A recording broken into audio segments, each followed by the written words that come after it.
welcome to the Tourism Hub podcast, a podcast devoted to you and your excellence, providing inspiration and education for the entrepreneurs, experience makers, and excellent seekers of our industry to take your tourism business and career to a whole new level. And I am your host, Despina Karatius. Relax.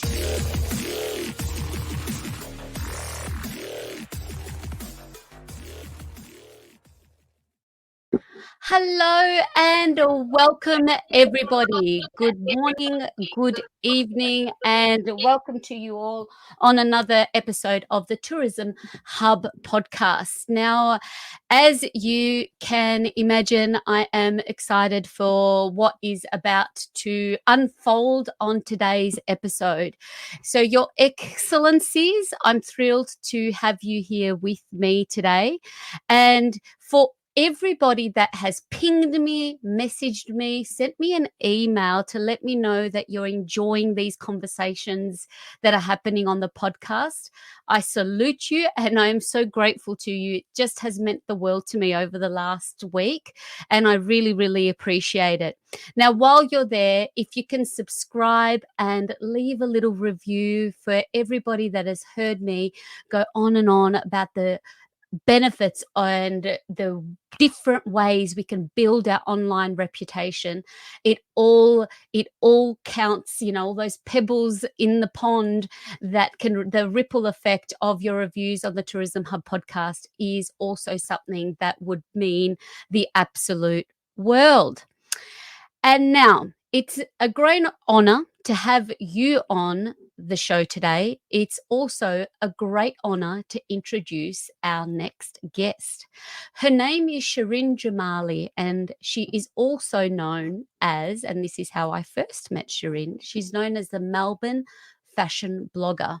So very Melbourne, very tourism, very event, fashion, and all of these things all connect together. So it's a great honor to have an Instagrammer on the show today to really help us learn some more about working and collaborating on Instagram. But before I introduce Shirin, let me tell you a little bit about her. She was born in Iran, and very similar to myself, her family migrated to Australia when she was 9 years old. Now, fun fact, something we didn't know about each other is that I had a similar story, but that I arrived when I was 9 too. So not knowing anything about Australia, including the English language, Shirin went on to uni, but she not only studied and graduated in biomedical science, she also studied and graduated a Bachelor of Pharmacy, which she nailed and smashed, and was a graduate in both of those. She's fallen in love with compounding of medications and specialized in skincare, which she also makes. So her first range that she launched a few years ago sold extremely well, not only locally but internationally. As a fashion blogger, she has the privilege to work with many amazing companies with national and international brands as well. So above all, though, she's also a loving wife to her wonderful husband and the technical support in her household, which we've recently found, Hugh, and a mum to the gorgeous little boy named Cyrus. Without further ado, welcome Shirin Akka, Melbourne fashion blogger. Yay! Hello. Thank you so much for having me. My absolute pleasure. Thank you for saying yes. Thank you so much. I appreciate it. Oh, my pleasure. It is my pleasure to have you and to get to know you over the last little while. We first met, of course, you've been a proud ambassador of someone that's very close to me, with Maria Eulis at Artilia Jewelry.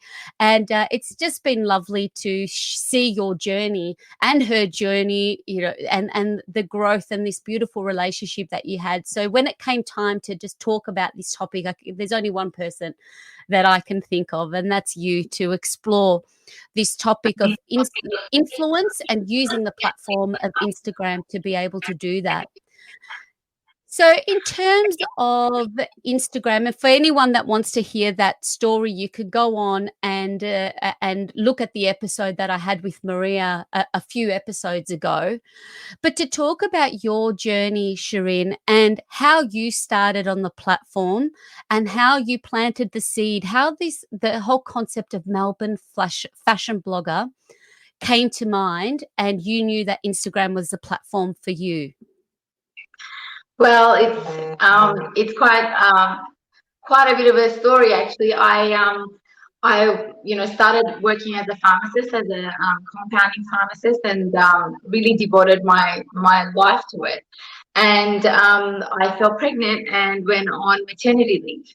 And after I gave birth to Cyrus, I said, well, this is the time, if I've ever wanted to do anything to do with fashion, or my other passion, which is fashion, and see where that would take me. I guess now is the time. It also helped me lose the post-pregnancy weight, I think. So I started blogging just based on the things that I loved, and what I call day fashion, night fashion, and really got into it. And before I knew it, I found an audience of people who really resonated with me, and it wasn't too long before it kind of took off, and so that's where it started. But it's given me the opportunity to collaborate with amazing companies and people, not only in Melbourne but internationally as well. But who would have known that this little dream of mine, that me having some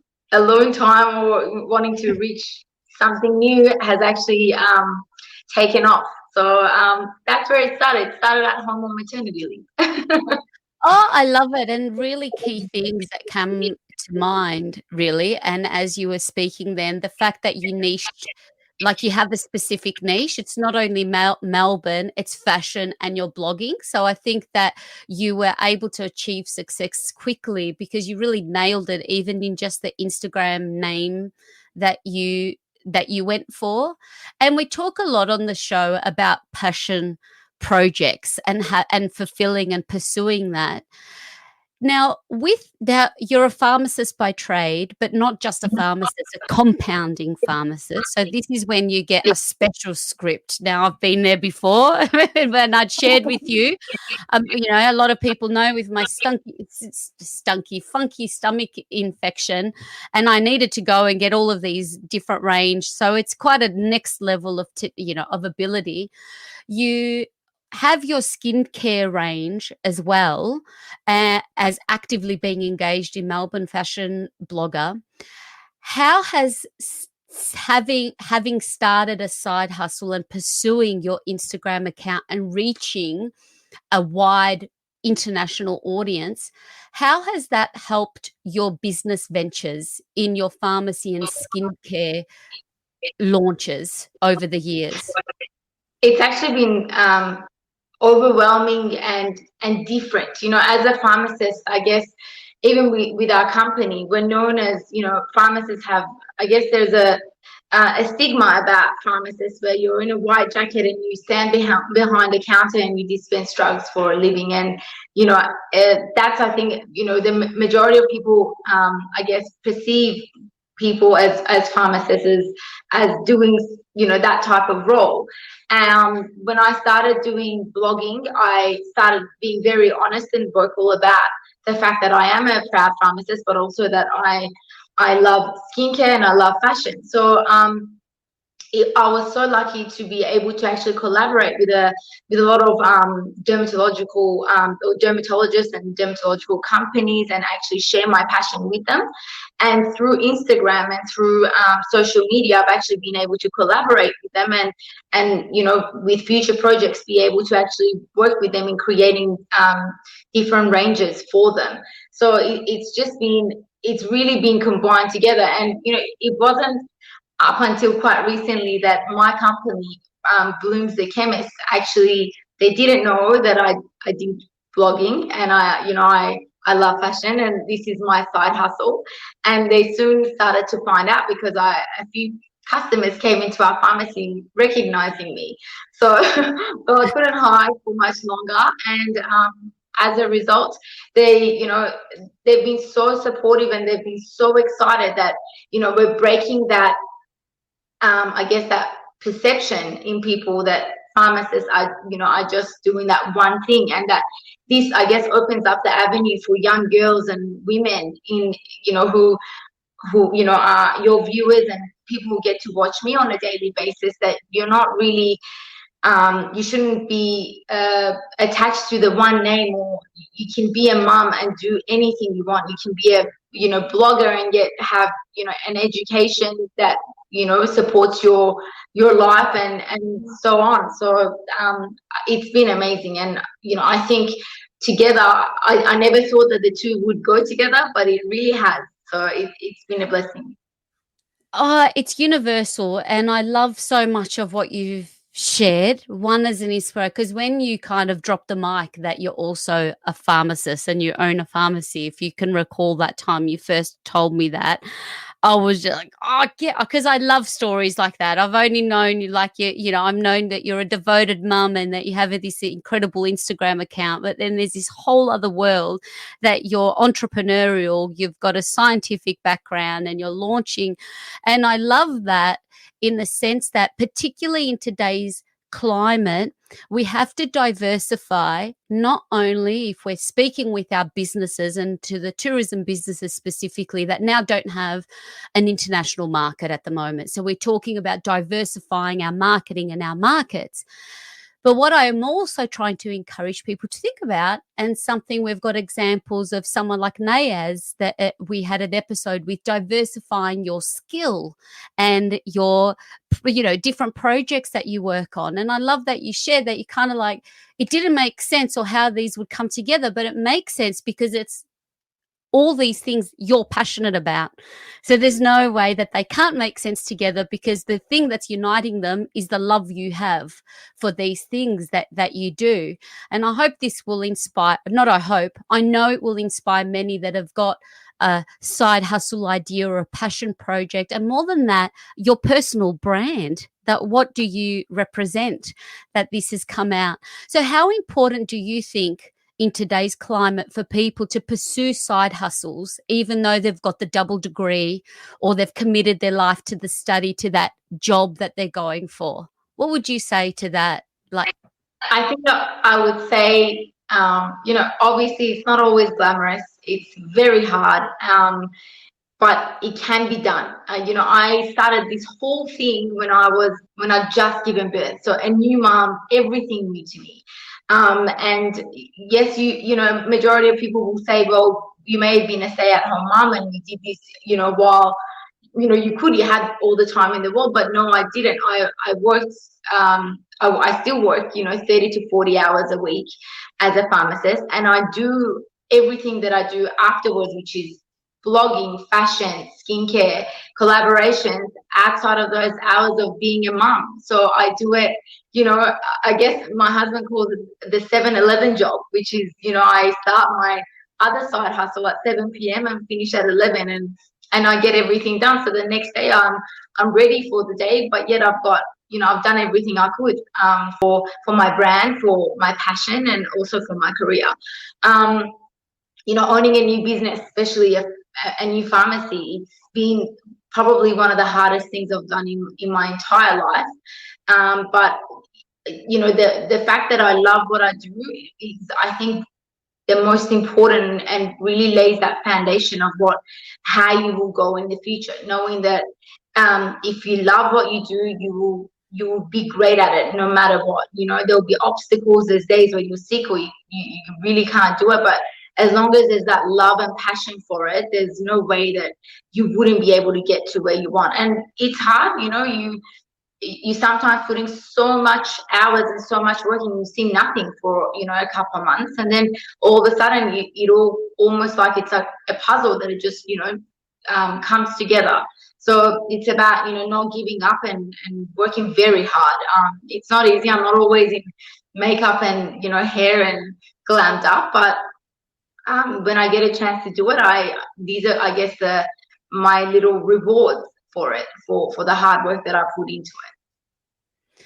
oh, So I love this from Hugh, from your husband. It's a 7-Eleven type job. And that is the reality that although, I mean, you've got such a beautiful Instagram page and you are absolutely gorgeous.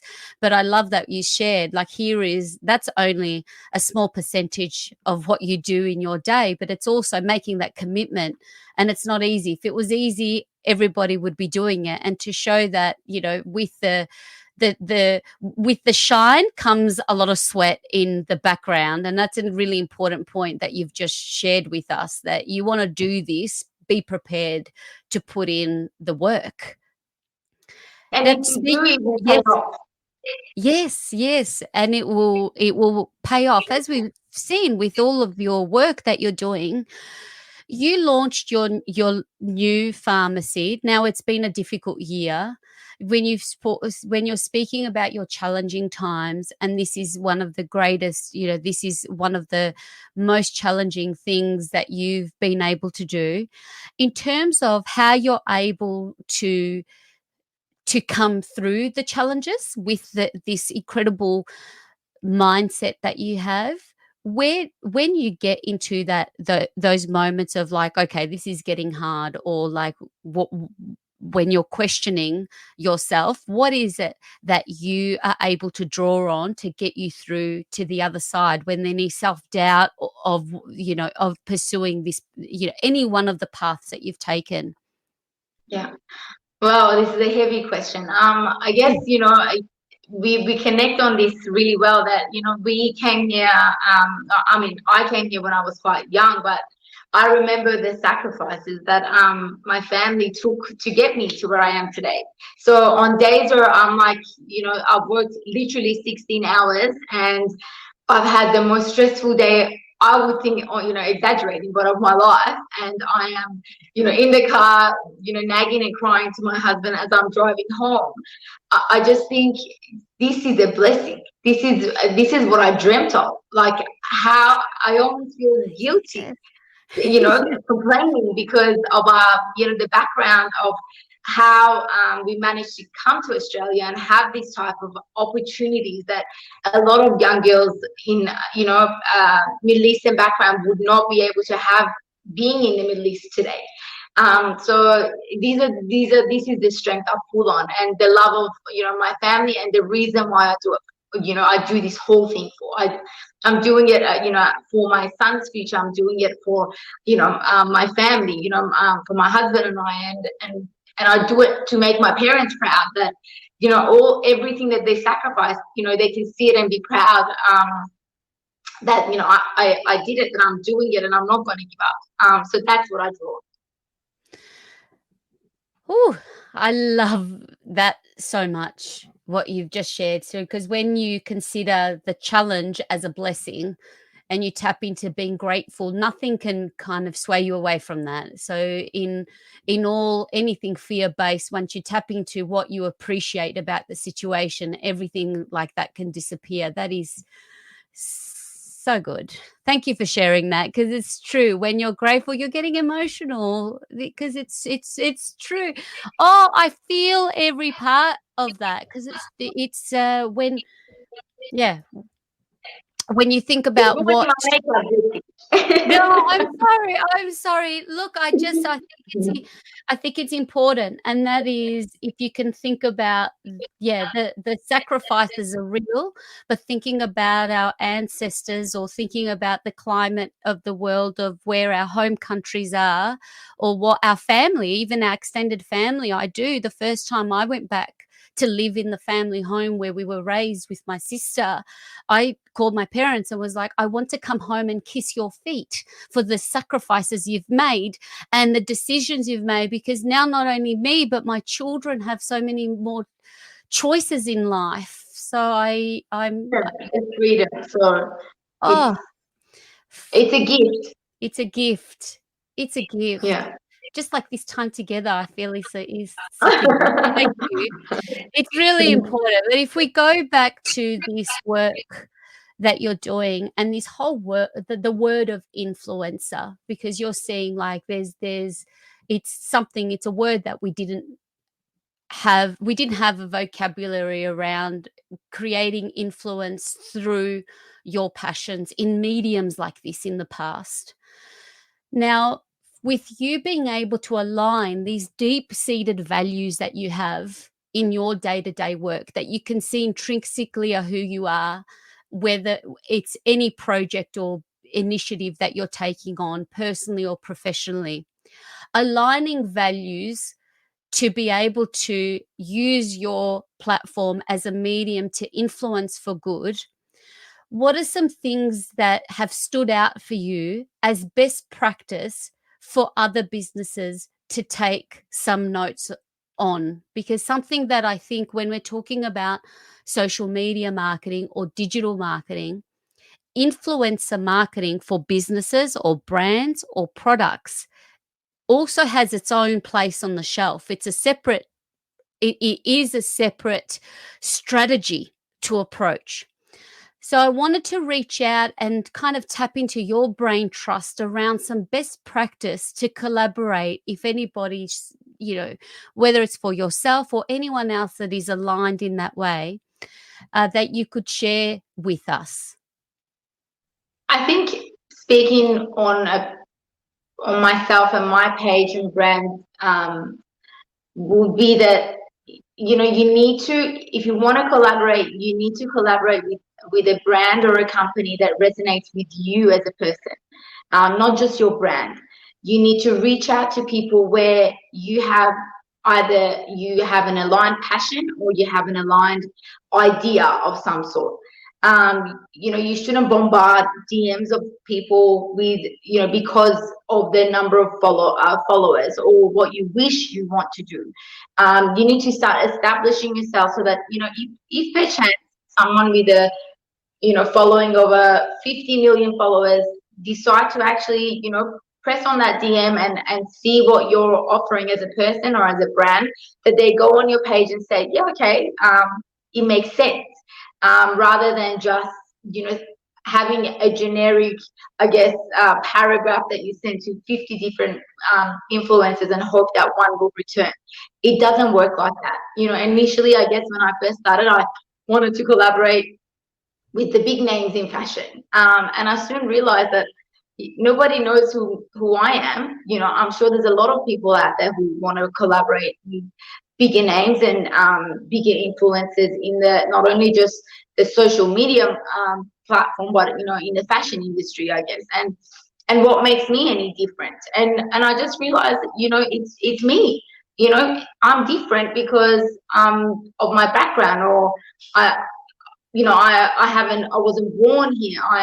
I can speak a different language, and I can open that platform up to, to other or new people who want to do this, and then I can show the company that I'm interested in that, look, I'm diverse, and with diversity comes, new followers and new people who may resonate with a brand that they otherwise wouldn't have in the past.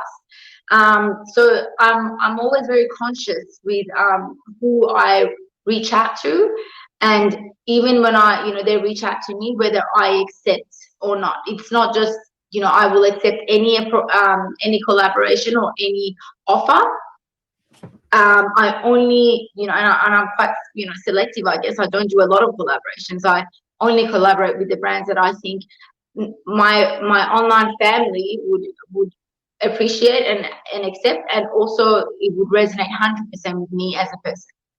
That would be the advice I would give is, be true to who you are, and because there's only one of you out there, and there's a gazillion different brands that, are the same, but there's only one of you. So, and that's what will make you shine. So good, because you nailed it there. And I guess as part of the don'ts is approaching influencer marketing with a business mindset, that when it comes to collaborating, and like anything in any business, the importance of building relationships, that you approach this from a you're connecting with a person. So it's a people to people collaboration, not as a brand. And I think for those of you that might be listening, what I've taken away, because I found it, and maybe because it's a mishmash and I've just got my name out there, but I love what you've shared, owning what makes you unique rather than there's something else that's come up with different real leading people in our industry and beyond, is this whole concept of imposter syndrome that you're looking at, particularly on a platform like Instagram, where you could see, oh, I want to be like her, but in the end that will never work because you're not her or you're not him, you are you. So I like embrace of what makes you unique, as you have all of this rich background and experience and all your diversity in the things that you do. Some examples of like no-nos. So you've touched on like the cut and paste, trying to reach out to everyone direct, with the same message and not customizing it and taking the time to research. Would you say that's a big don't? And what are your thoughts on these automated little messages that you receive sometimes on Instagram? What are some things that really like you make you cringe and you think, I wish they really thought about this? I think the first one, and I'm sure a lot of people will get this, is it's an automated message. They don't even know your name, or they don't even mention your name. They just send. Or you just say, companies that approach you and say, DM us, we would like to work with you. They're the big no-nos. They're not the ones that are genuine. Have an email address that's yours on your page, or have a website or an email address that they, serious companies will, reach out to you that way, and you will get the odd really good offers through your DM, but that's when it's a personal message from someone from a company, and you can actually have a very serious conversation about it with them. So don't fall for the trap of just because you got an offer that is an actual offer.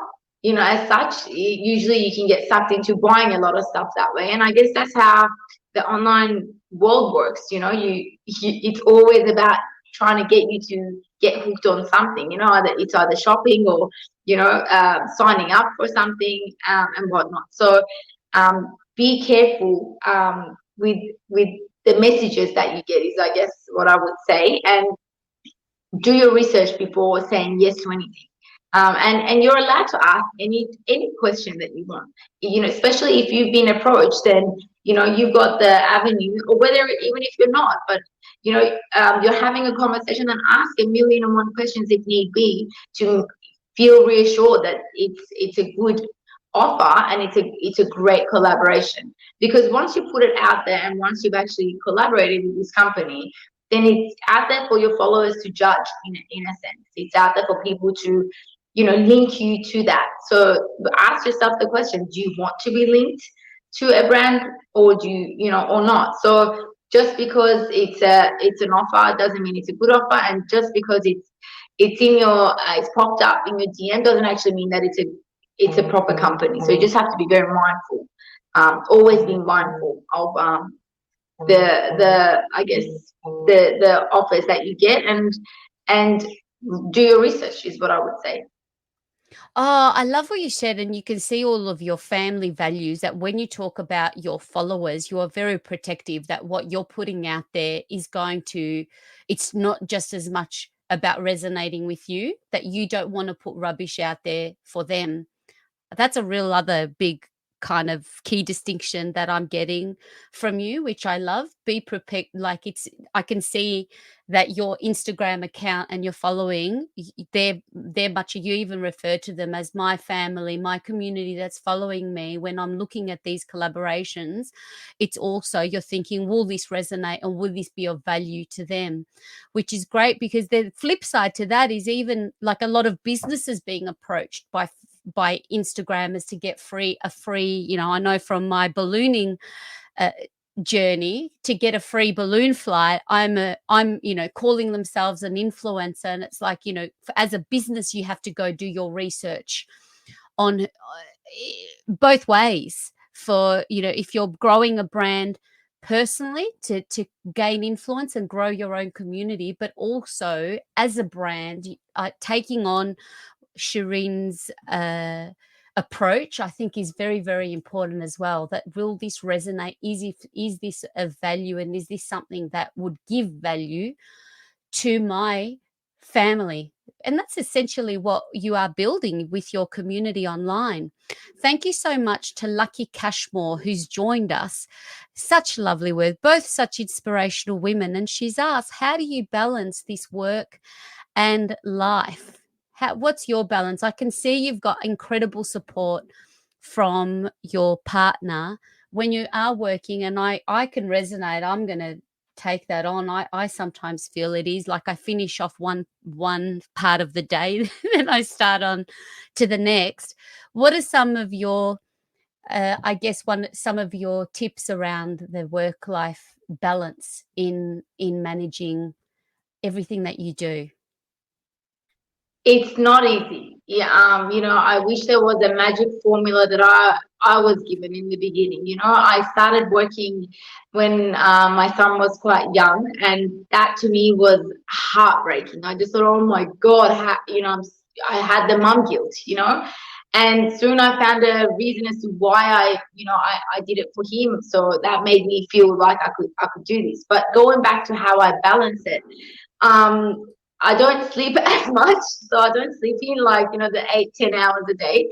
And I'm very structured. You need to have a very good structure and plan. You may work 9 to 5 and you want to work on your passion at another time. You come home and the house is messy and you need to make dinner and you need to do all the mum things and all the wife, things that you need to do. So you get that done, and then you put time, and eventually when you keep repeating the same routine, it actually becomes a habit.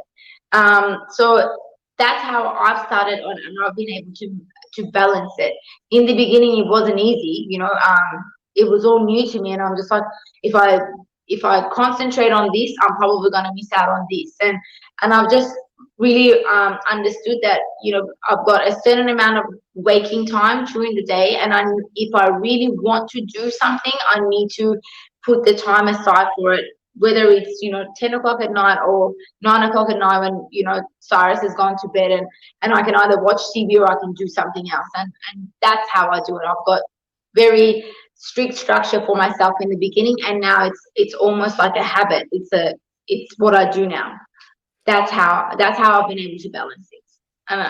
Yeah. And with your content, is that something like, how far in advance do you think about your content and what you're going to plan out and what you're going to focus on when you're sprinkling in any type of promotional type posts versus like just sharing good stuff with your community? Can you share any tips around your planning approach to your content and thinking ahead? How do you approach that? I guess pre-COVID times, it was a lot easier because, we had events that I was invited to and places that I could go. So creating content was not hard. I almost had, I knew on a Saturday I would be going to an event, and that would mean I've got content, and then I would prep up my followers prior to it. And I would then in the middle put a few posts about my life on my daily, if I went shopping or, things like that. It was easy. And now you do have to plan because there's not a lot going on, and you do have to stay current, but you can't be too ahead of time and not too behind. So I prep maybe 2 days or 1 day in advance because, I like to be present. I don't like to post something that isn't current, and I like to be honest about what I post. So, as you can see on my page lately, before it was a lot about photo shoots and about, big brands and amazing events in Melbourne. And now it's become more about what I love in regards to fashion, who I think is, a great blogger or a great designer in Melbourne. And I'm focusing more on things that are happening within our state because, we seem to be so special right now in lockdown that I try to get the followers to engage in what's happening now.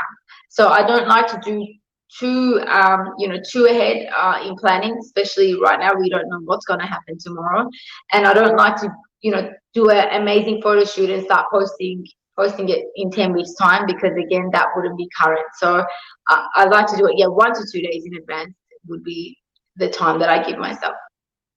Oh, so many people would be so happy to hear that because we talk a lot about the plan and having content in the can. But I guess for when you're building a personal brand, what and something that's so niche like what you've done, it's great to be able to. I guess it's great to be able to do more on the fly. So you're encouraging it. You can see to make it current and be in the moment. And I guess your copy comes out of you different, doesn't it? When you're there and you're feeling it, it comes out in your copy of the posts that you're producing. Whereas when you're planning something even a week or 2 weeks in advance, that emotional connection might not be there, like you say, when it's more relevant and timely to the moment. That's right. That's very true. And I guess this is the reason why, I guess the online platform, when you can create a community or a family for yourself, then they follow you every day. They know what you're up to. So if you put something random, they'll just be like, where did that come from? And that's Yes. when they start losing engagement. So you need to be honest and upfront and be as current as you can. You don't have to get up and glam up every single morning, but it's just good to be as close to your daily life as possible. And I love it that you also sprinkle your content of things that you're inspired by, because I share that a lot with businesses. It doesn't have to always be your stuff. Go and give credit where it's due. If you're inspired by someone or by something, whether it's product or service or insight, I love that you kind of sprinkle your content with that as well. And I think that's another great takeaway, to be able to, that's also a part of a collaboration, isn't it? I call that smart collaboration. You're giving a product a ping to say, I dig what you're doing. It sure is. I mean, Melbourne based speaking, sometimes when you see a designer, for example, start sharing their life about how they've been at their peak, and then they've hit rock bottom, and then they're growing back up. As a person, I grew so much more respect for that brand and that designer.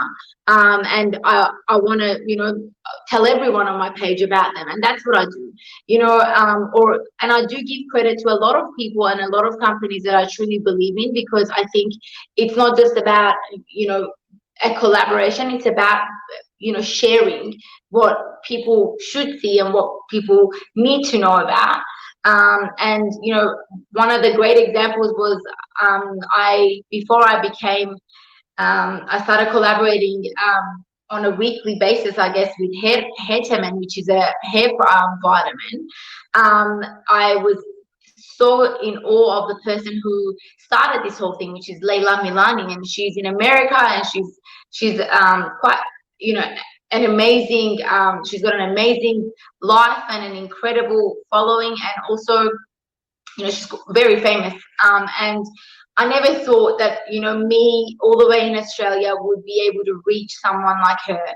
And because of being so true to her, and so true to what I believe in her as not just an amazing businesswoman, but also as a mum, and as a someone I follow on social media. We now message, or through social media on a weekly basis. She shares me on her page, almost every time I mention her. So to me, that's something, an online friendship, or I guess, that I never would have dreamt of having, if I hadn't have started following her, and actually telling everyone that I know about her and her brand. So support can be, two ways. You can give support and genuinely be happy for someone, and it can come back to you tenfold. Oh, so good. And say for that particular relationship, did you reach out to her? How did that start, that beautiful relationship? It was quite funny. I mean, I just given birth, And very in the beginning of my blogging days, and we went on holidays to Queensland, and I took my Hedeman bottle with me so that I could, have my vitamins. And we were in a very pretty area, and my sister, being, my best friend, said, "Let me take a photo." And I took a photo, and I obviously tagged her into it because I started seeing great results, especially I've just given birth, I was losing all my hair. And so I started seeing great results, and I posted it and I tagged her into it, and we forgot about it. And I remember it was 2 a.m. Australian time. My sister ran into our room and she goes, "Shirin, Layla Milani has mentioned you in her page." And to me back then, I was like, "Oh my God." I literally jumped up out of the bed and woke everyone up, and we started like checking what was going to happen after a mention. It was all new to me. And that's when it started. I think she started following my journey with my hair initially, and what it actually did. And then about a year later, I received an email from her company where they wanted me to become an ambassador of the brand, which I have been. And it's literally just started from that. So yeah, that's that story. But I am such a I'm a big fan of hers. Oh, look, and these things, with my trainer hat on, when we're talking about Instagram, just that small little gesture, you could have taken that photo as, if like for novices, you can take a photo, but it was that ping they received. Not taking that next step to give the love via a tag means that the chances of that particular brand or company going through your feed to find their post that you've mentioned are very, very slim. Whereas if there's something you love, person, product, or service, even if you've never met them before, magic happens when you use your tags, is what I'm getting from what you've just shared. It sure does. I mean, recently, my most recent one was Kim Kardashian's Skims line. I tagged her because of I guess a controversial thing that was happening, and I genuinely believe in that. What she's created is great for pregnant women. I wish I had that when I was pregnant and I was using it. And I popped that on my page, telling the followers that this is what I believe in, because people are like, how did you lose weight after you gave birth and things like that. And, I received a message from the company. I don't know if it was her, but, from her company, telling me that, thanking me and telling me that it's great that, we did that. And to me, I was like, oh my God, if I hadn't have even, told my followers about what I genuinely believe, she wouldn't have read that, or it could have been a mention, with 100 million plus followers, that could have been a mention. So it's not every day that you do get the mention, but it could have been. So you never know unless you actually try. Yes, yes. So when it came to that first moment, your turning point, that you went from having a passion project profile on Instagram to, okay, I've hit double digits and that finite, like I've been trying for months. I've got so many, like I can't get there to the 10K. I'm stuck. What was your turning point where, I mean, now you've shared with the hair, would that have been a turning point, or can you relate to any other journey that it was like, okay, I've hit something here. I'm glad I've pursued this. This is so funny that you're asking me this, because my turning point and oh my God, I think I could have done something with this was actually with Maria. Yay! Maria was from, Atelier Jewelry. She was my first big collaboration, and it was big to me because she was so passionate about what I represented, and I was so passionate about what she was doing as a businesswoman, and with her, husband and family, and that was my first very big Instagram collaboration. And to this day, I always go back to it, and I sometimes even scroll through my page and have a look at it and remember the amazing time and that day, and the fact that she believed in me and reached out to me when she told me that they were looking at a lot of bloggers that they resonated with as a company to see if they would fit, and she said that they thought that I was a good fit for their company, and I'm just to this day very grateful that she gave me that opportunity, and that was my moment of belief, self belief, that hold on a second, maybe I can do this, and that's why I'm so I love them so much, and anytime there's ever anything I want to have atelier jewelry involved, that was my moment, I guess. It was really a great start. Seeing it seems like your journeys really collided at the same time between Atelier and when you launched Melbourne Fashion Blogger. And I loved, Maria has had now some great experience in building her brand, and it's, attributes a lot of the growth to Instagram. But I remember being there, just like your sister, being there in the wings championing you. It was the same with Maria, seeing all of this come to life and seeing this beautiful relationship on and offline with the two of you. So that Glenn just popped up these Maria's interview where we go through starting a new business and the experience that they're delivering, because although it's a jewelry store, they really deliver a different experience than any other, I believe, and I think Shirin can attest to, in Melbourne. So that was, that's an excellent turning point for you. And if I can just, as we start to round off our chat here, which I'm just loving, and I could go into the evening, keep kind of talking, and before we know it, I think we could make up a whole new business together. In the beginning, launching anything, Instagram, business, pharmacy, what are some things that were holding you back that may inspire others that are stuck in that zone, that have got something bubbling but maybe getting held back at the moment? To be honest, I would say self-doubt. What makes me any different or any better? And what if it's already out there and I just make a bit of a fool out of myself by doing this or putting it out there?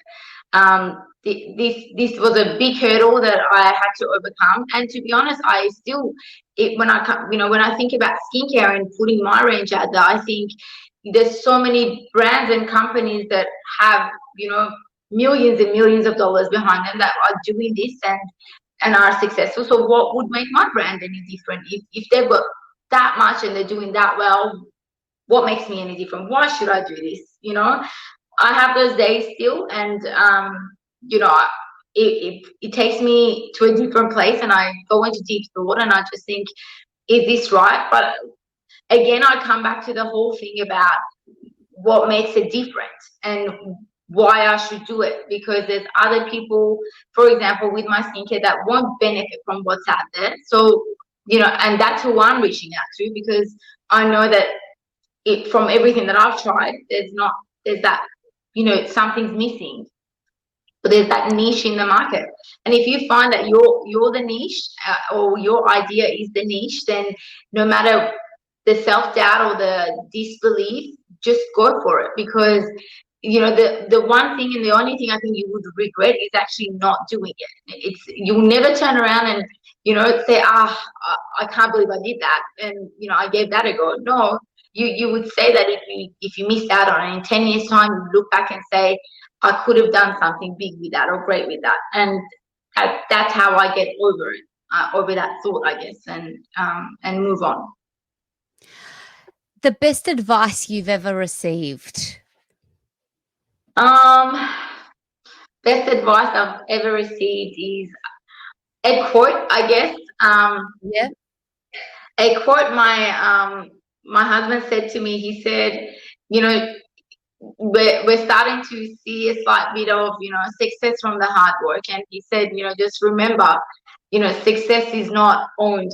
It's rented, and that rent is due every day.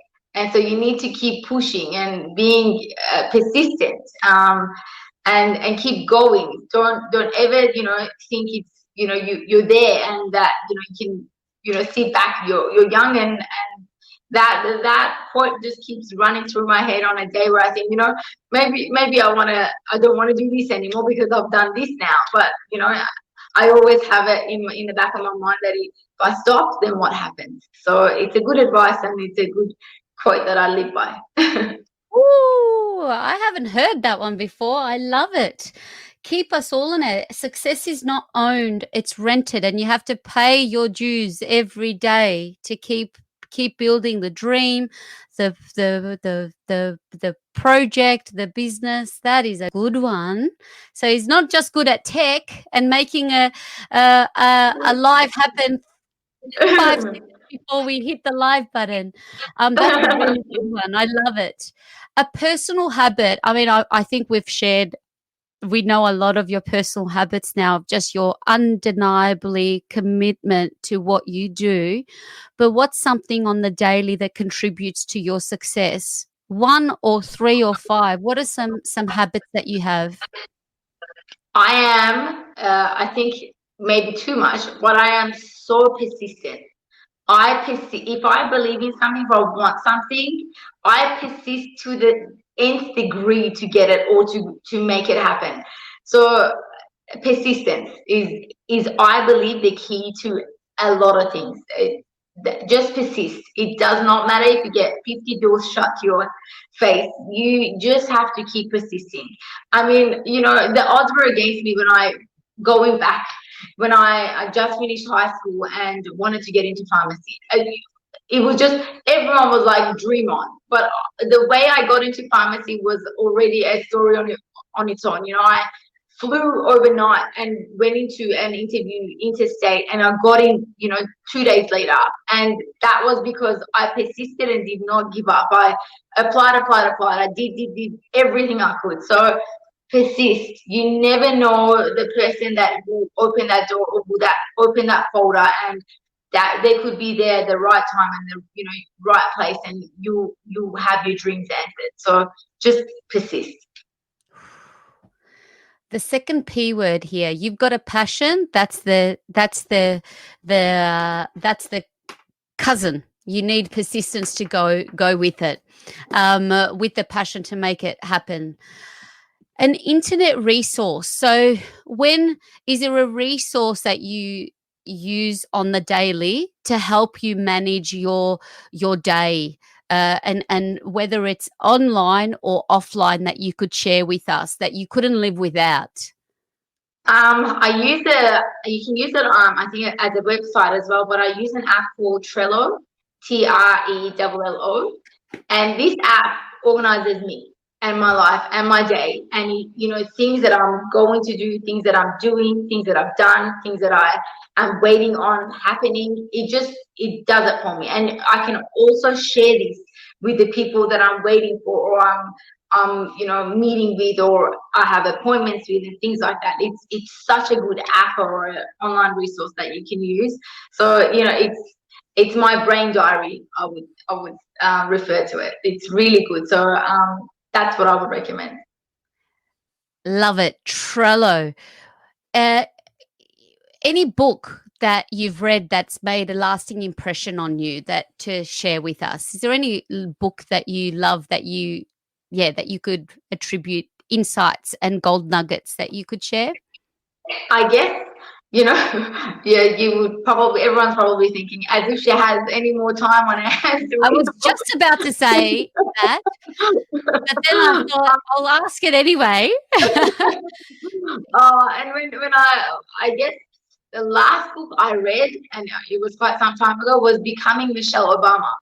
I was very interested in, how it all happened. I don't read a lot of books, right now. I don't have the time, to be honest, but I did pick up that book and I read that, and I was so interested to see her perspective and side on, becoming First Lady, and how that, how she felt and what it was like to be her.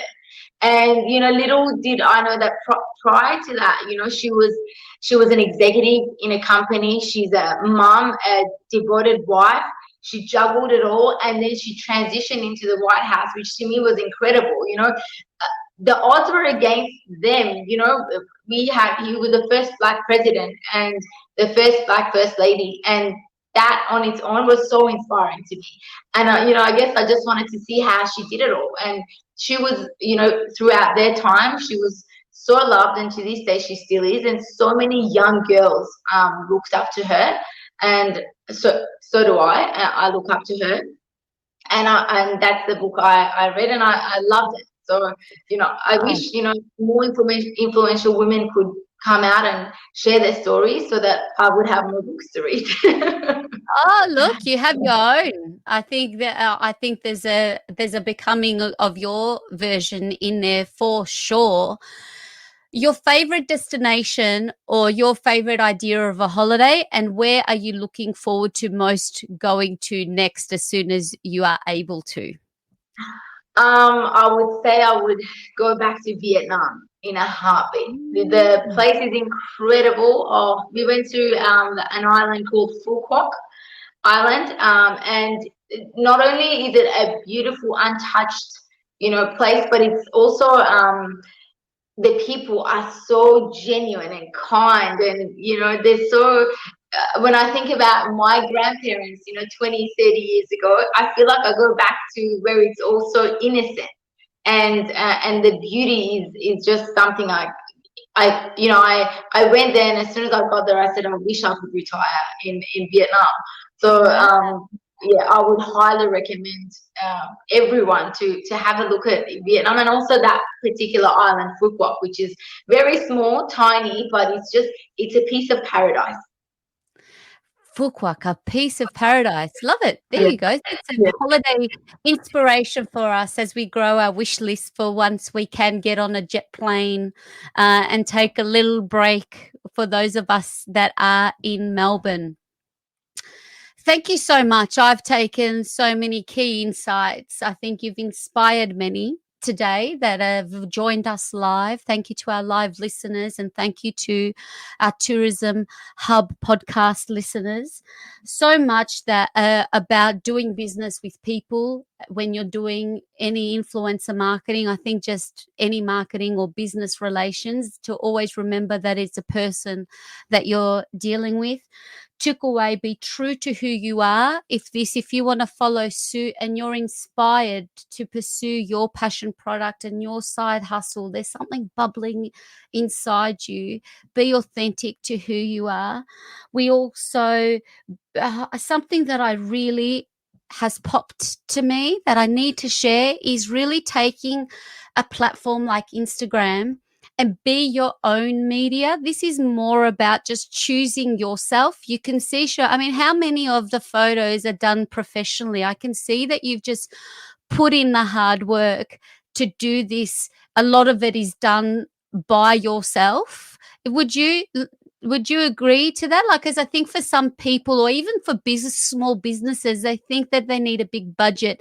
I need to get professional photos or video, and there's a place for professionalism.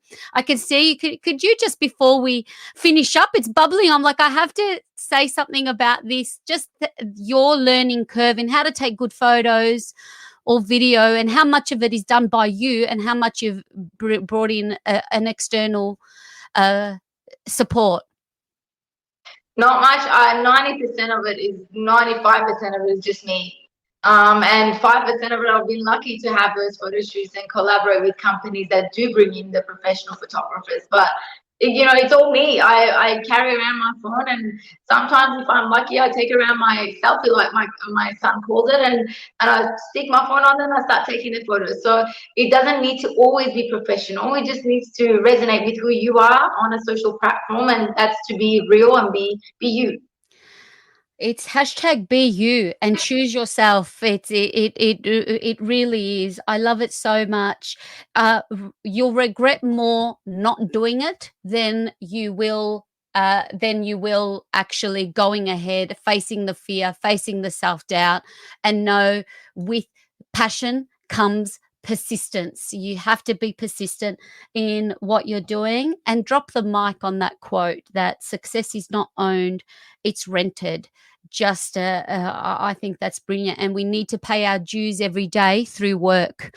to continue the success. So we can't become complacent in what we're doing, particularly during these times. If there's something that we've all been able to draw on through the COVID experience, who would have thought this year would have been what it is? That we have to keep looking at things differently, trying new things and experimenting new ways to connect. I'm so grateful to you. Thank you for sharing all of your beauty and your insights. It was so much more than just influencer marketing today, and I'm so grateful. Thank Thank you. you so much for having me. It was what an opportunity, and I look forward to doing more of these podcasts with you. And I'm so grateful that I got to share a bit of my story, and I hope that I've been able to inspire at least one person to go after what they believe in and they love. Oh, no question. There's no hope. It will. It will. Starting with me. I'm the first, and it will pebble in the pond. There will be many more. And for you, to everyone that's watched us live, to everybody that is watching us on the recording, that is sitting there ready for you to devour and get a notepad and pen out to make a plan for your excellence and your passion project, side hustle, however you want to look at it. The more you can diversify, the more wonderful people you will attract, and the more opportunities will become available for you to collaborate online through simple things like using a tag, and of course offline when we can come together face to face. Thank you again for listening to another wonderful episode of Tourism Hub podcast. Until next time, my friends, be excellent today and every single day. You've got this. Thanks again for joining us on the Tourism Hub podcast. If you found this podcast valuable, it will mean the world to give us a review on Apple iTunes. We're also live here every Saturday at 2 p.m. across all the Institute of Excellence Facebook and YouTube channels. And you are all invited. Be excellent, and don't forget, we also have courses available at instituteofexcellence.com to help you and your small business greatness.